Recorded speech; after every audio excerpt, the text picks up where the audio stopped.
इकडे मच्छी फ्राय झाले बघा, किती क्रिस्पी झाले हे बघा, आवाज कसा येतो. आणि इकडे पण फ्राय होते हे बघा, मॅरिनेट केलाय बघा. आपली मच्छी फ्राय झालेली आहे. ही कसली पात्याची आहे, म्हणजे शिवड्याची आहे. आणि ही आपली करवळ्या. आणि इकडे आपला पात्याच्या बोट्यांचा रस्सा झालेला रस्सा, म्हणजे बटी बटी केली आहे. आणि इकडे आपली अंड्याची भुर्जी, गाबुलीची भुर्जी.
आहे ना.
इकडे ही करवाली आहे आणि एक साईडला मी पात्या घेतला आहे. आणि इकडे पण पात्या आहे, म्हणजे शिवडा. हा पण शिवडा आहे. आणि हा करवाळीची काबुली आहे. चला मग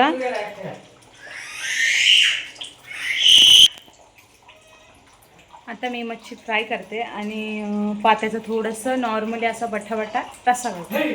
चला मग दाखवते मी तुम्हाला. अजून पण मासे आहेत, जे की हे बघा याच्यात ठेवलेत. स्वच्छ धुवून ठेवलेत मी. ते मामांना द्यायचेत म्हणून बाजूला काढून ठेवलेत, फ्रीजरमध्ये ठेवलेत. आणि हे मी ठेवून घेतलेत. चला मग आता मी मॅरिनेट वगैरे करते. जा बाथरूममध्ये. लिंबू घेतलं आहे, अद्रक लसूण पेस्ट. चला मग नंतर फ्राय करताना दाखवते.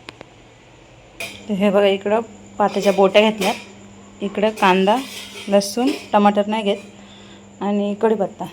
इकडे तेल गरम करत ठेवलं आहे. पहिले आपण लसूण टाकू.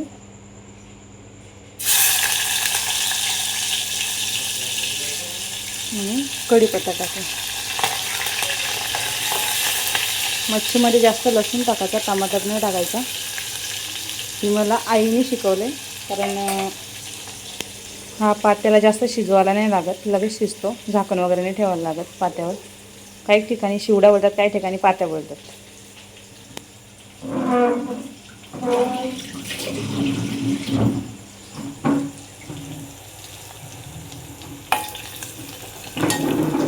चला मग पहिले घालते मी. आणि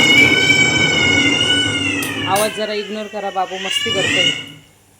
आता इकडे शिवडा ठेवला आहे आणि आपल्या शिवड्याच्या बोट्या आहेत थोड्याशा आणि थोड्याशा करवाल्या आहेत. आणि इकडे ना लसूण नाही घेतला, सॉरी, मिरची आणि कांदा घेतला आणि थोडासा लसूण घ्यायचे.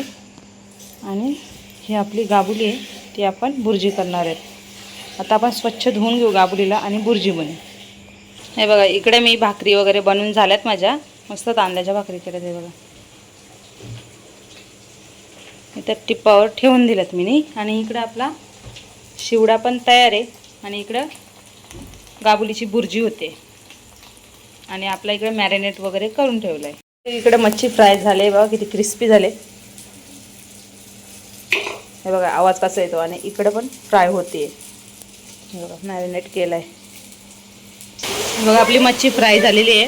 ही कसली पात्याची आहे, म्हणजे शिवड्याची आहे. आणि ही आपली करवळ्या. आणि इकडे आपला